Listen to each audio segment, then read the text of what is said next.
I'm not a GitHubber. I just like the shirt. Shrine is a new file upload library, like relatively new.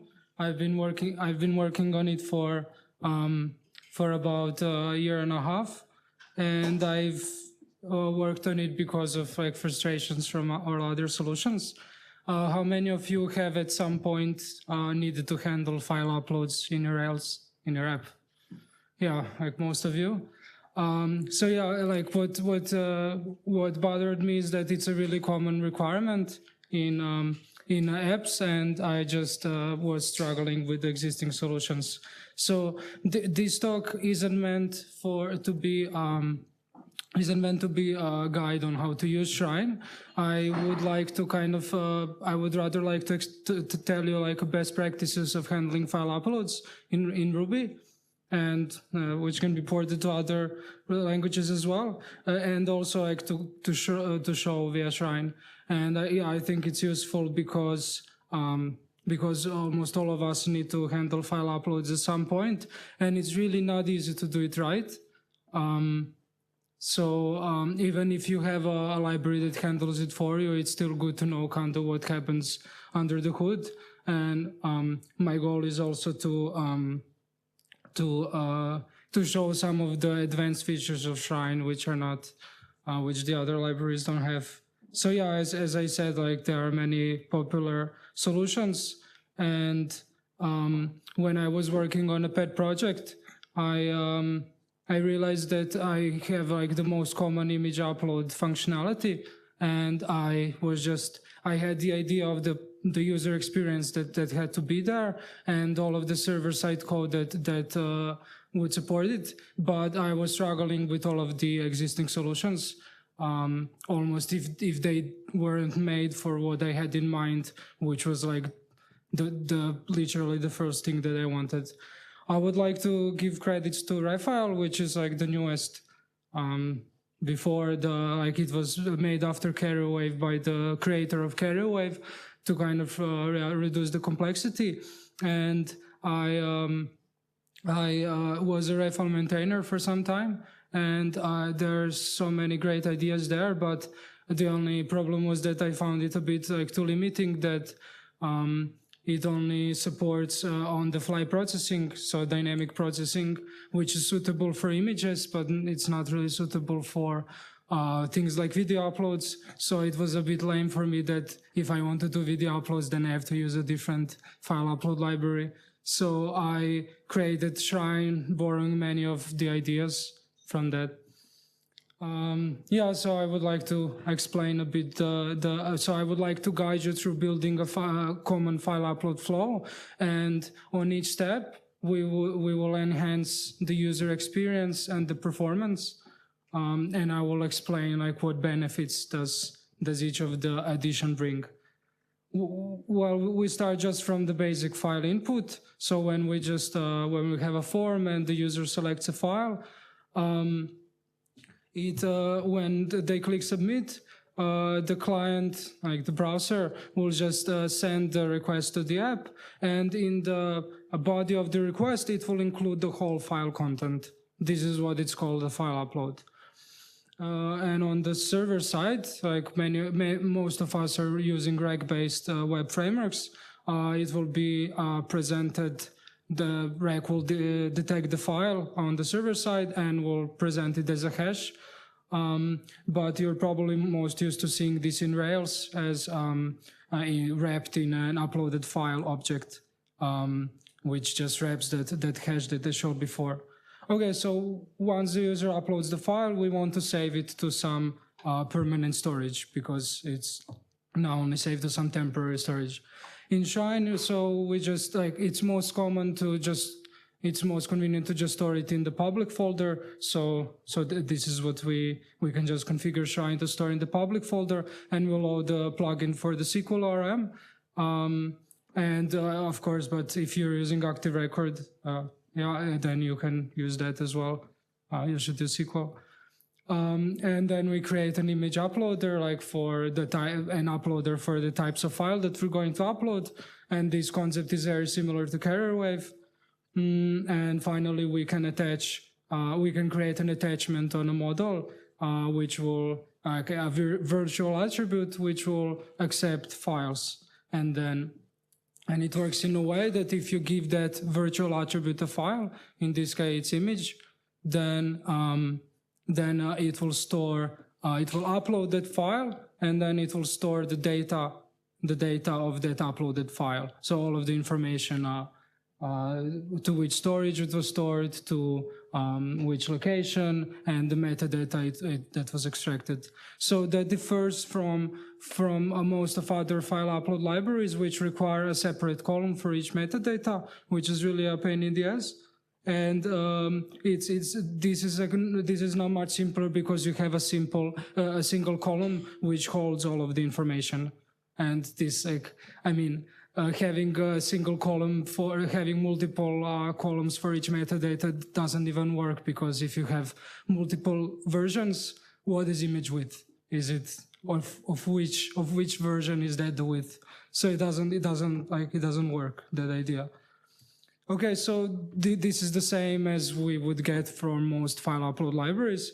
But so let's start working on the first improvement of retaining files on form Redis place. So what is the problem? When the user selects a file and they submit a form, wait for the file to get uploaded, and they get back a validation error. So this isn't this of course isn't the problem. They just fill in the validation errors, but the problem is that the file is now gone, because the file isn't automatically retained once the validation fails. So the user would have to select the same file again, even though that file was okay, and wait for the file to get uploaded, which really sucks. It's interesting. For example, Paperclip doesn't have a solution for this. I don't know why, but yeah, in Shrine always requires you to have two storages. One is the temporary storage, well, it will store files before validations, and then the permanent storage, which will store file after validations. And these two are separate so that we can shield ourselves from like orphan files, so files which aren't attached to any record.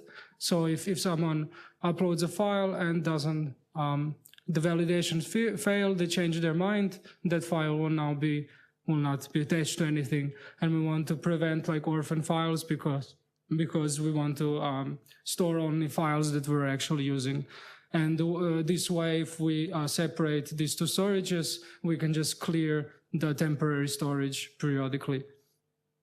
And the way that it works, the way that Shrine does it, is that once the validation fails, you can set it up to write Shrine will upload that file to temporary storage, and then you can have it write the JSON data that represents that file, which only holds the information for retrieving that file, which is it's the same JSON data as it's stored on that database column. So that's like symmetrical.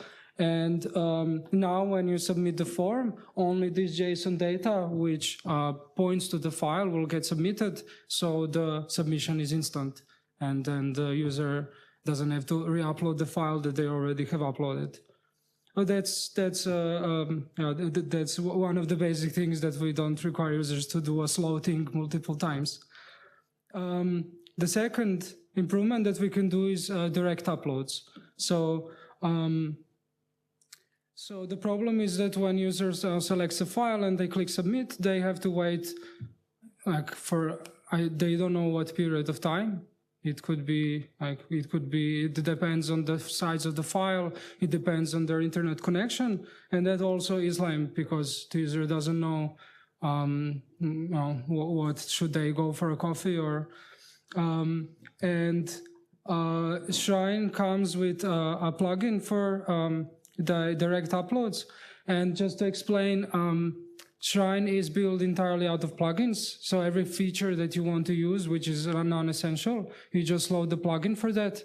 And the reason for that isn't to make your life more harder, that in addition to using a feature that you have to load the plugin for everything, but it has a nice side effect that the features are isolated. Each feature is one file.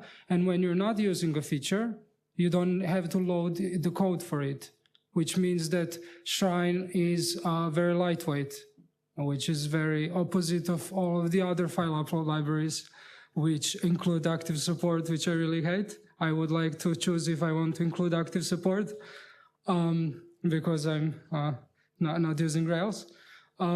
So Shrine comes with a direct upload plugin, which brings the rack application that you can mount in your router, and that rack application has an endpoint for uploading files. So once you upload the file directly there, it will be saved to temporary storage. So what you can do is you can use a JavaScript library, any of the popular generic JavaScript file upload libraries, and then you can, the moment the user selects the file, you can immediately, before even clicking submit, you can immediately start uploading it asynchronously to that endpoint that Shrine provides. And then when this file is uploaded, you can just write the information about that file, the same thing that we had before, into a hidden field, and which will get automatically submitted with the form, and then the form submission is instant again. So we already noticed like the double role of the temporary storage. One is retaining files on form in case of validation errors. Another one is direct uploads. So as I said, the benefit of direct uploads is that the user has a better idea of how long the upload will take. And what's also nice is that they can fill in other fields while the file is uploading, which is not the case when on synchronous uploads that the URL is just frozen. So they just have to wait it out. And they have to upload the file, the last thing in the form.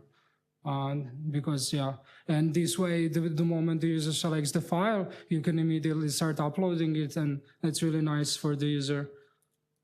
And also, if you're supporting multiple files, if you want to allow users to upload like a bunch of images, then these files can be uploaded in parallel.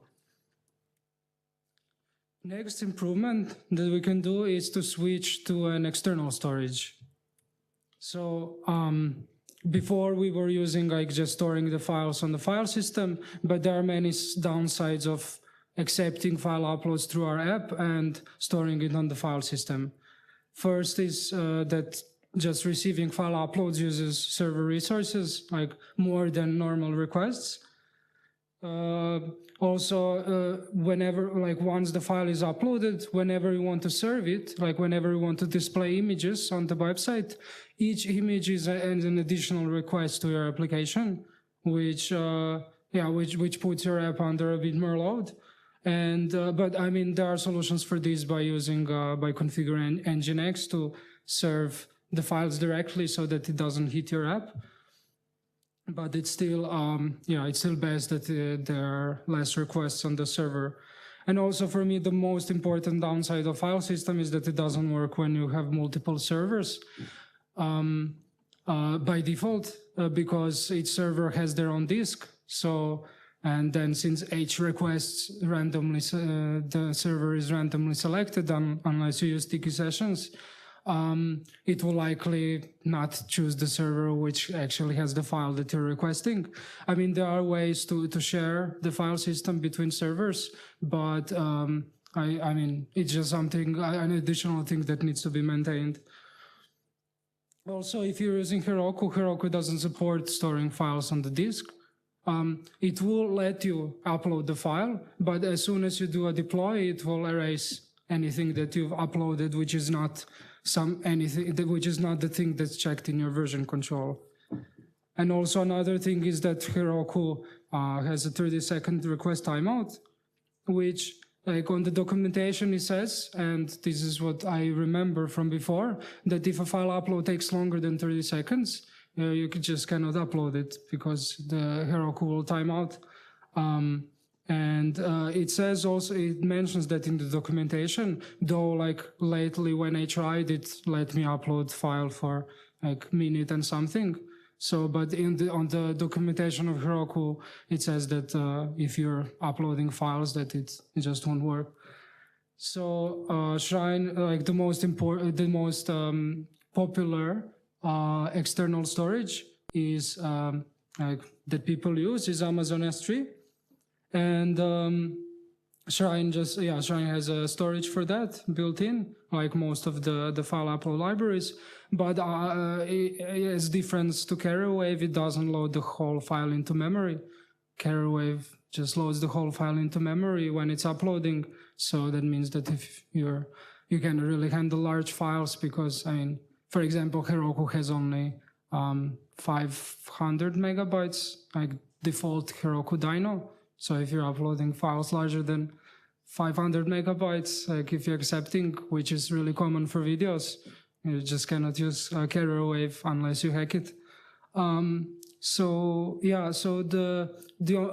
that's one thing that we need to change, and the another thing is that we just need to change our direct uploads to instead that they go through the app, that they are uploaded directly to S3.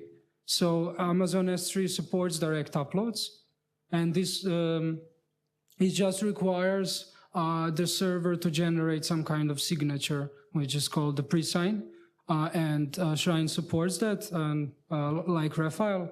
Refile really blew my mind with this feature, like when I first tried it. So so this pre-sign is just like information on which URL to upload and which parameters to use, and the client just requests the JSON data and makes an HTTP, like uploads the file to whatever the pre-sign gives, like to directly to Amazon S3. Which means that now, like, your app is completely free of handling file uploads. Like, the file is just directly uploaded to somewhere else. So the one thing that isn't really other solutions don't really have, or like at least I haven't heard, is when you're receiving large uploads, there is one more large file uploads, there is one more optimization that we can do on the client side, and that is to allow resuming uploads. So when you're uploading large files, there are many ways in that the upload can terminate. For example, if user is on a flaky connection and they temporarily use the internet connection, the upload will just terminate. Or if you start uploading the file in a cafe, like really big file, and then you realize you need to change location, you need to close your laptop, it's gone. And okay, it's less likely, but if the computer freezes in the middle of upload, so all of these things will result into user having to retry the whole upload, no matter how much it has been uploaded, which is lame.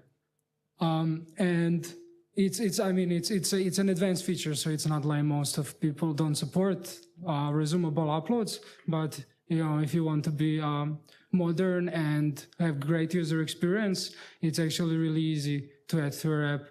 Just to just to explain a bit how it works. So instead of uploading the whole file at once, we just split it into chunks and upload each chunk individually to the server. So like if any of the chunk fails, for example, due to internet connection failures, that chunk can be automatically retried, and after some time it might succeed if it's just a flaky connection. And this is what's really nice, is that the client, whatever it is, like for example the browser, can just automatically retry that in the background. The user doesn't even have to know that they are on flaky connection and that they didn't have internet in a short period of time. What's also cool about chunking is that you can upload multiple chunks in parallel, so which can improve the overall speed of the whole upload. Just wanted to mention first that, so chunking, like splitting the file into chunks and then uploading each one individually, it isn't something that you just do on the client, like on the JavaScript, and then it automatically works. The server also needs to know how to accept those chunks, and how to put them together. So in order for resumable uploads to work, both the client and the server need to do their part. So for me, I think the best solutions are either FineUploader or TAS.io for resumable uploads. So FineUploader is a mature JavaScript library. It has loads of features. And what's nice about it is that it also supports resumable uploads to S3, directly to Amazon S3 or Microsoft Azure, which is really cool. And it also, between those two, it's the only one that currently supports concurrent chunking. And TAS.io has it in the protocol, but the official JavaScript library doesn't implement it yet. On the other hand, TAS.io is like primarily a protocol. So FineUploader is a JavaScript library which has a side effect, like some protocol which the server needs to implement. Yes? Sorry to interrupt you. When you say large files, how big you're talking about? 2 gigs. For example, yeah, anything like 1 gig or 2 gigabytes, yeah. Which is really often like people are often raising issues on CarrierWave or somewhere that they have these file uploads. So for TAS.io, like by what I mean by protocol isn't something complicated. It's just HTTP. So it's just headers and response request and response bodies. It's just something that both client and the server need to like communicate in that same way in order to like achieve reliable uploads. So because TAS.io is a generic protocol, it in addition to JavaScript implementations, it also has iOS and Android implementation. So it's just something that anyone can implement. You can even implement resumable uploads through Ruby. Like you can make a Ruby script which uses the same protocol, which can be useful. And TAS.io is the only one that has currently a Ruby implementation.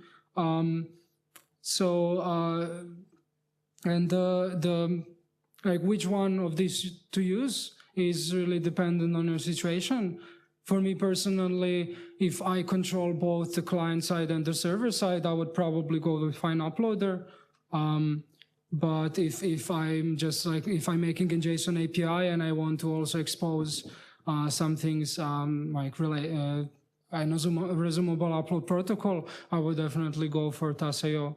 So for TAS.io, there was a Ruby implementation when I first looked at it, but it was outdated and it wasn't really easy to change. So long story short, I made my own, and just that I wanted that it supports the whole protocol and that it supports the latest version. So and it's built in the Roda web framework. Roda is awesome. And it's just a Rack application. It's just and you can imagine it as like a Rails engine if you're using only Rails. So you can either make it a separate application, or you can mount it in your own application. So, and then when the JavaScript just communicates, like the JavaScript client library just communicates with that server, like, and they achieve the resumable uploads.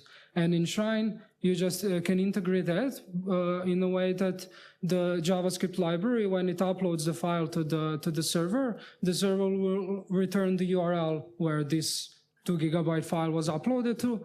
So in Shrine, like when you're accepting this upload, you don't want to just immediately have to download it, because the file that's uploaded there is only temporarily there. It will be expired after some time, and it's not like the TAS Ruby server. It's only meant for this initial upload from the browser for the user, but you want to move it to permanent storage immediately afterwards.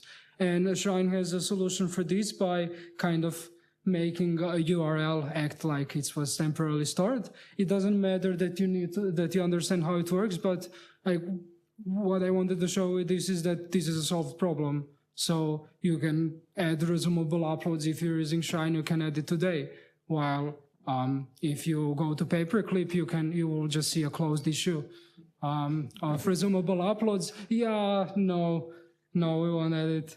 So, and it's really simple. I mean, this task service server is a generic application. It's not in any way related to Shrine. But what was important for me is that you can integrate it with it. And yeah.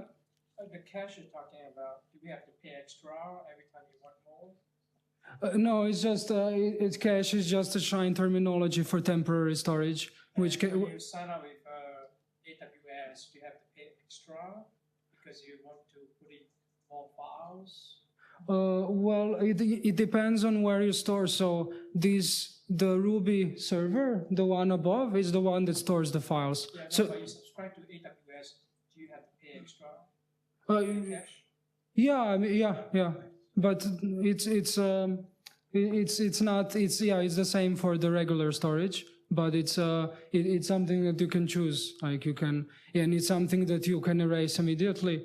But yeah, if you're hosting that on the like Amazon server, like or something, then yeah, you have to pay for that server. But yeah, and 10 minutes, okay. So yeah, so uploads can be resumed in case of interruption. Concurrent chunking can speed up the upload. In the fine uploader maintainer even so like a double speed, in double of the total speed of the upload. And checksums, the TAS.io protocol has checksums to ensure that no bytes were lost, which surprisingly happens often when you're uploading large files, that the server receives the request, but just some bytes aren't there. So the client can change the checksum, and then the server can generate the checksum on their side, and if those two checksums match, then the chunk succeeded, otherwise it has to be retried. And the last kind of feature of the Shrine is that like the advanced is using background jobs. So when you're accepting files, you usually want to process them somehow. Like if you're accepting images, you want to generate thumbnails, which takes time. And also if you're using an external storage like Amazon S3, deleting files also takes time. Like it's an HTTP request. And if you have 6 thumbnails, that's 6 HTTP requests. So in these two cases, you need to upload the file, you need to delete the file if it's either replaced or if the record that the file is attached to is deleted. So yeah, this is the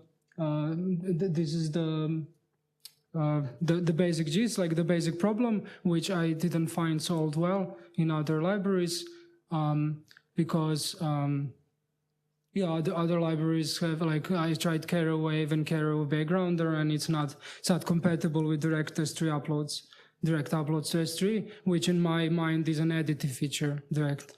I want both upload direct to S3 and I want to process in the background. So I consider these two features additive. So Shrine has, like, unlike other solutions where the backgrounding feature is brought up after the fact, Shrine has this built in, and all of the features have been designed to work with backgrounding, which is really which took an effort. So you need to know in advance how you're going to use it. So you can, yeah, it's very explicit. Yeah, and you can use, you can modify it, you can use any backgrounding library that you want, so Shrine doesn't have to maintain integration for each of the libraries, which is really nice, and is really nice for you as well. So yeah, it's backgrounding just means that it will delay the processing later. So yeah, what's cool is that Shrine also allows you to use the cached version. So first the record will be saved with the cached version, and then the cached version will you can use it as a fallback while the background job is processing thumbnails, which is really good for the user. And yeah, there are many things, many benefits of backgrounding. You should always use it whenever you're scaling something. And I just wanted to show you like a quick demo.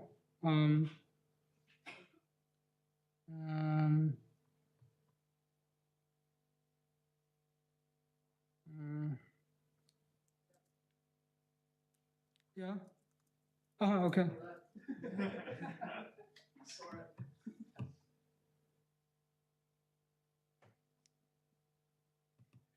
Yeah,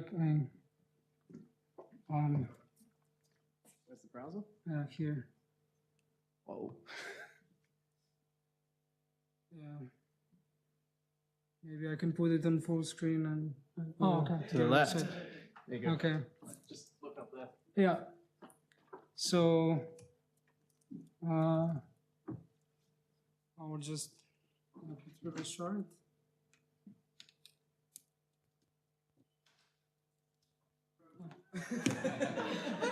Okay.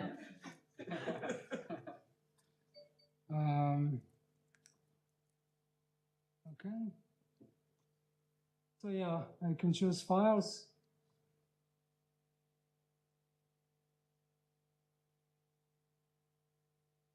So all of this, if we see the network tab.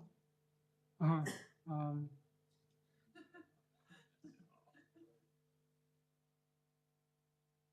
yeah, I mean, I connected my phone.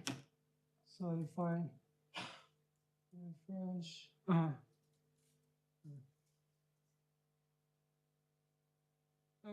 okay, I think that. Okay, I'll just try to show at least. So.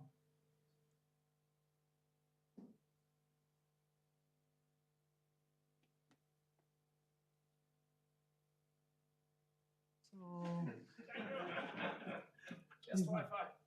Yeah, no, I think. Guess, yeah, I tried it before, but it couldn't connect. Work? Yeah, for some. Okay.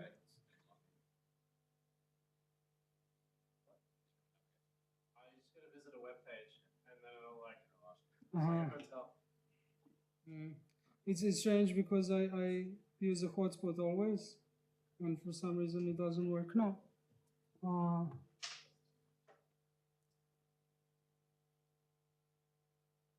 Okay. I believe you. It totally works. Then. Okay, anyway, like you can see the demo page on the Shrine website and like all of the things that I talked about before. And yeah, so that's everything I wanted to tell you.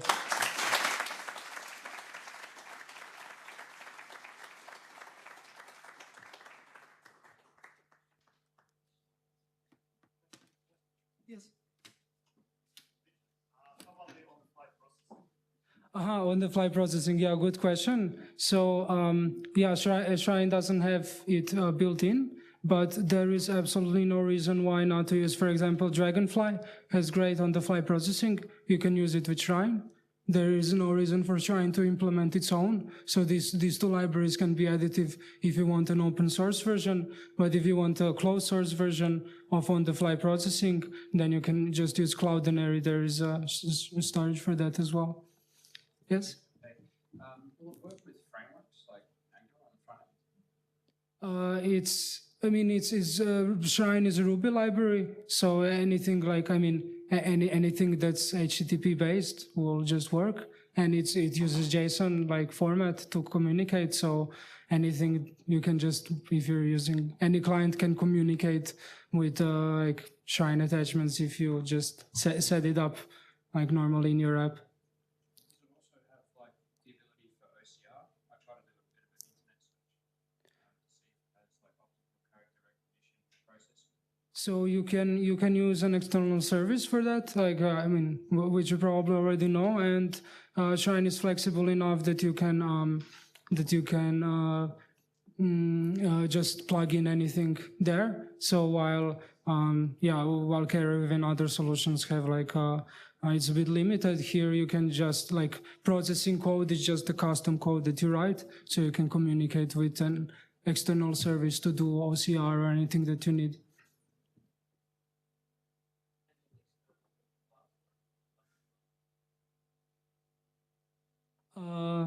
So for upload for Facebook, so that is that is something that has to be, I think, done on the client side, or I mean, it's not, you can definitely plug it in, but there is no need for that to be, I mean, you can, if you can write, for example, a storage for Shrine, which picks up the images from Facebook, for example.